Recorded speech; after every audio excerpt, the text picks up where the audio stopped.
بسم الله الرحمن الرحيم.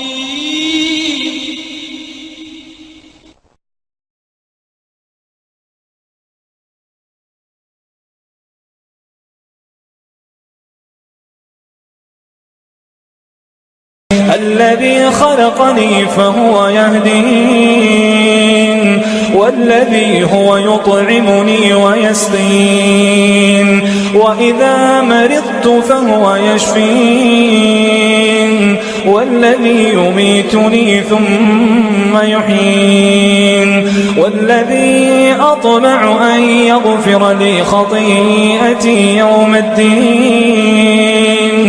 رب هب لي حكما وألحقني بالصالحين، واجعل لي لسان صدق في الآخرين، واجعل لي من ورثة جنة النعيم، واغفر لي